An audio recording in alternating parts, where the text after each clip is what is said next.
Tony चिड़िया अपने पूरे परिवार के साथ में रहती थी। उसका परिवार बहुत बड़ा था। टोनी चिड़िया के परिवार के आधे लोग टोनी की तरह सुंदर थे और आधे लोग काले भूरे रंग के थे।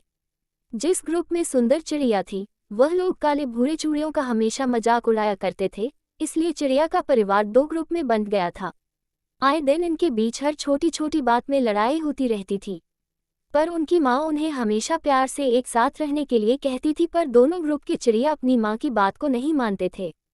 इस वजह से टोनी हमेशा उदास रहती थी। वन दिन काले भूरी चिड़िया का ग्रुप अपनी माँ के पास जाते हैं और कहते हैं, माँ अब आप हमारे पेड़ का बंटवारा कर दो, अब हम लोग सुंदर चिड़िया के साथ नहीं रहना चाहते।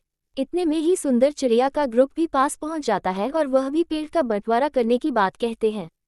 इस बात से माँ को बहुत हर्ट होता है, पर फिर भी माँ बोलती है, ठीक है आज रात को सभी सो जाओ, कल सुबह बात करते हैं। सभी माँ की इस बात से एग्री हो जाते हैं और सभी सोने चले जाते हैं।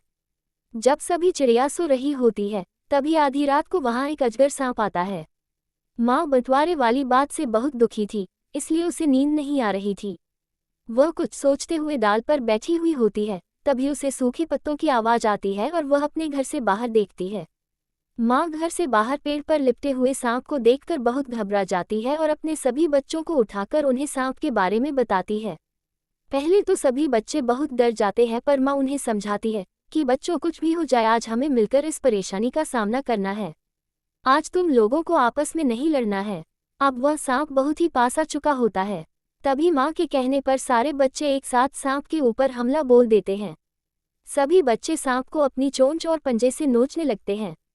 सांप ने इस हमले के बारे में कभी भी नहीं सोचा होता है और घबरा कर वहां से भाग जाता है।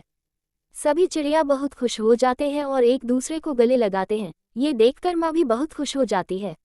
अब उन सभी चिड़िया को समझ में आ गया था कि साथ मिलकर रहने से उन लोगों का कोई बाल भी बांका नहीं कर सकता है। तो देखा बच्चों आपने कैसे चिड़िया के छोटे छोटे बच्चों ने एक साथ मिलकर एक बड़े से सांप को भगा दिया। कहानी से शिक्षा।